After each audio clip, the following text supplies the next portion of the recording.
What's up YouTube, welcome back to Celio's Network. So today I have a new Zoro Garbodor list for expanded format. I have not tested the deck yet, I just kind of threw it together last night and was theorying out some techs and, keeping a few different matchups in mind that I want to have answers for. And I thought this would be a really good opportunity to talk about early preliminary deck lists and also how to choose techs and how to decide if techs work and why sometimes you'll see pretty basic lists do well, or maybe players that showed off really spicy techs and cool ideas not go through with them and then still do well at the tournament with a more basic list. So we'll take a look at this Zoro Garbodor list that I have, and we're going to be using it as an example for those things I talked about, the early list building and the techs and why sometimes we lose techs as we go on. But also I'll be giving you guys a new Zoro Garbodor list, so we're kind of hitting a few points here. So starting out with the Pokemon, we've got the Ditto, of course, with Almighty Evolution. Once during your turn, you may put any stage 1 card from your hand onto this Pokemon to evolve it. So we're playing multiple stage 1 Pokemon. Ditto is good. Tech number 1 that we're getting into here is Mega Lopunny and Jigglypuff. Jumping Balloon does 60 plus 60 more damage for each of your opponent's GX and EX in play. And a huge issue for Zoroark decks as time goes on is the power creep, the higher HP of big basic Pokemon. And they can just kind of flood the board with big basics, and if they do so, you can punish them with Mega Lopunny with a DCE and a counter gain. 2 Shaman for setup. Once during your turn, when you play this Pokemon from your hand onto your bench, you may draw cards until you have 6 cards in your hand. It doesn't have the once a turn thing. That's the Dene GX, my bad. Then, of course, a 4/4 line of Zoroark GX. Trade, discard a card, draw 2, right is beating 20 for each Pokemon in play, and Trickster we will not be using. I'm going to go through these cards rather quick so we can get to the idea of the whole deck and then also talk about the ideas that I wanted to discuss. 1 Klefki for Wonderlock. You can just, basically it's for attaching it to a Garbotoxin and using Garbotoxin for a turn. Propagate's great because you can essentially play free Ultra Balls and free trade as long as you have your abilities on. Jirachi Stardust is a tech, so we've got Stardust for a colorless, do 10 damage, discard special energy attached to your opponent's active Pokemon. If you do, prevent all effects of attacks including damage done to this Pokemon during your opponent's next turn. So the idea with this is your opponent takes a knockout with Ultra Necrozma. Maybe they've taken 2 knockouts with Ultra Necrozma. This versus the Baby Ultra Necrozma Garb deck.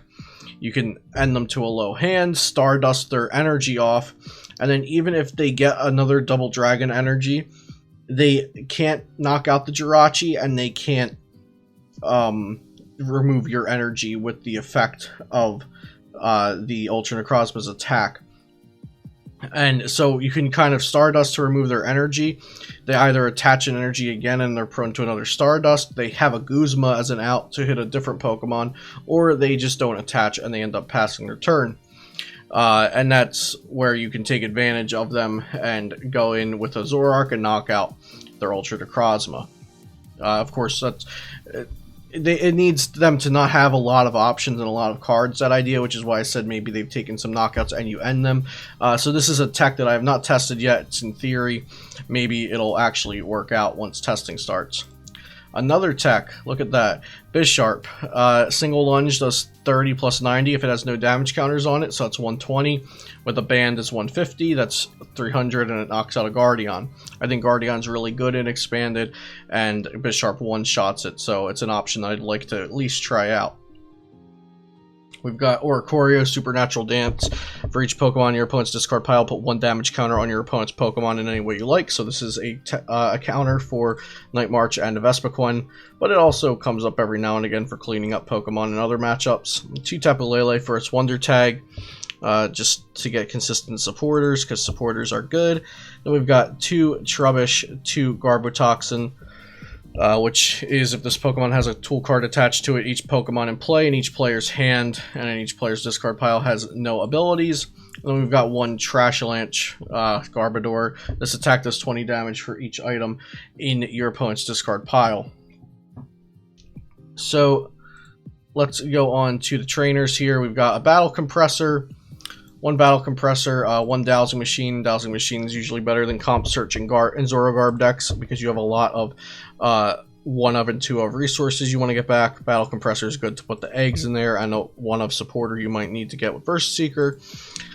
Field blower is good for removing your own tool off of Garb, for removing their Garb tool, for removing tools so you can do extra damage with Trash Avalanche. For field blower, away chaotic swell, then play down your sky field. Gray Catcher is a new Cosmic Eclipse card in the deck.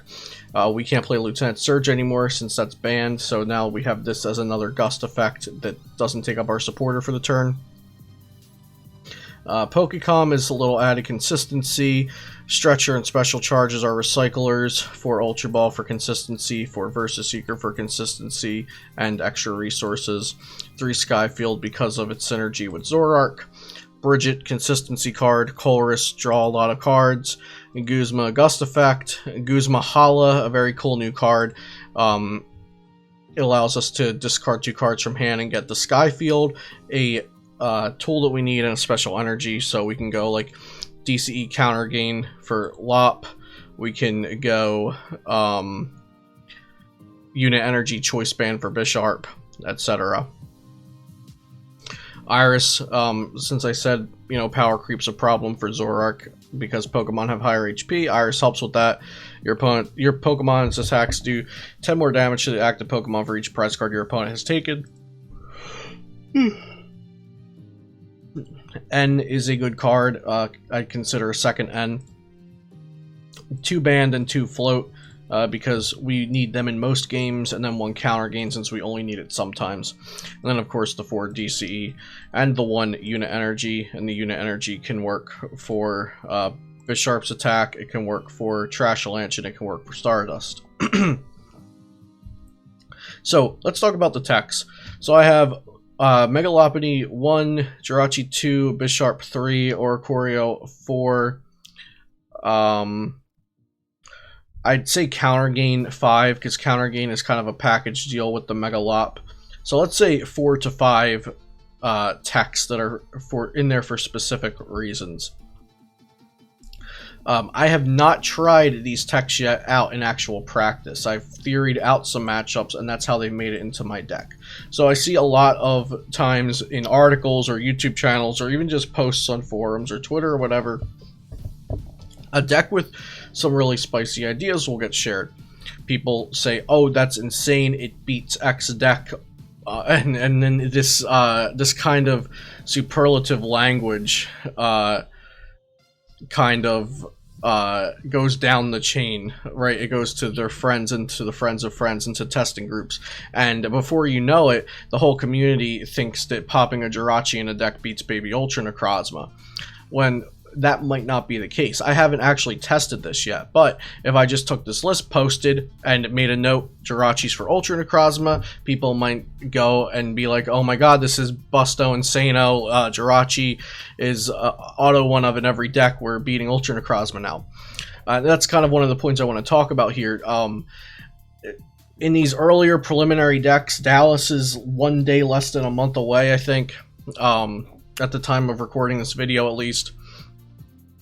When we're putting out these lists, I'll talk just for myself. Like, I'll say it right now, I'm putting out this list as it has some theory behind it. It has the basis of older decks that were successful, but I haven't actually tested it yet, and these are just ideas. Now, that's on the text, right? Now, on the this early preliminary list as a whole, looking at some things that aren't necessarily techs, but we can look at, there's no Dedenne, but there's 2 Shaman and there's 2 Lele. There's only 1 Klefki and there's 2 Floatstone. I'm not playing any basic energy. I'm playing Iris. I'm only playing 1 N. I'm playing no Sycamore or Juniper.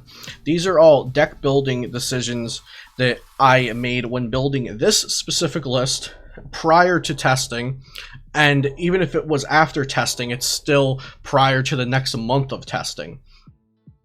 And these are things to keep in mind. I'll see people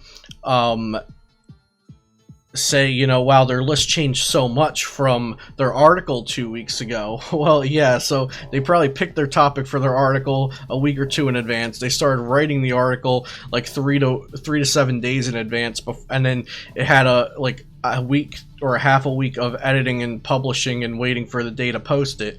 And then there's still 2 to 4 weeks before the tournament between it actually even getting posted, and then so the meta becomes more structured. New decks come out, new techs come out. There's more testing done. People just maybe change their mind if they want to play safe, if they want to play risky, which decks they want to tech for. And that's how these preliminary decks kind of change and how techs get weeded out. So back to my tech Pokemon. We'll say that I have 4 tech Pokemon in this list: the Jirachi, the Megalop, the Bisharp, and the Oricorio. I'd say the Oricorio, we see that stick around a lot. That's in some metas, in some formats, that's even become less of a tech, and it just becomes thrown into the deck as like your well, I'll take this easier win versus Night March or Vespiquen. So it is still a tech, but it becomes much more frequently, it becomes much more common in some metas and in some formats. But we'll still include it in the text there. So I could definitely see only one or maybe even none of these 4 techs surviving in the next 3 or 4 weeks of testing for Dallas. If I am testing Zoro Garb a lot for Dallas, I haven't really prioritized a deck yet. But so these techs are things that I'm considering, and that's why I threw them in this deck. There were other techs I was considering for sure. One of the non-GX Zoroarks, a Mewtwo Evolution, a Mewtwo EX, something Psychic to hit Mewtwo GX with, Acerola for the Ultra Necrozma matchup, a Faba for Ultra Necrozma matchup, and for other matchups where I want to remove Special Energy or a tool. But so I'm just trying to get you guys into the mind of me, the person who made this list, as I tried to make as many spots for techs to try out in, and also keep the deck as consistent as possible to give those techs the best probability to work, if they will even work, in fact. So I found space for 4 Pokemon techs, which are, like I said, the Lop, Jirachi, Bisharp, or Oricorio. But I could very well seeing 3 or 4 of those techs not even surviving through the testing, because like I said, I haven't actually tested them. Now in theory, the Jirachi sounds like it could work. I really want to actually just get my hands on testing done with it. The Bisharp, like, no matter how you look at it, it knocks out the Guardian with a Choice Band single lunge. The Oricorio, we already know it works versus Night March and Vespiquen, but obviously it works better versus players who overextend.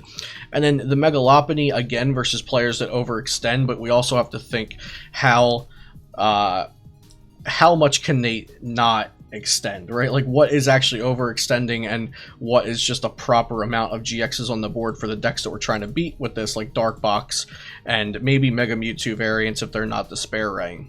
So I hope I gave you guys some usable information here and maybe a different perspective on how techs are selected, how techs are weeded out of decks, and how they are kept in decks, and also some early deck building, like I talked about the supporter choices and the numbers of cards and the non-inclusion of cards and stuff like that.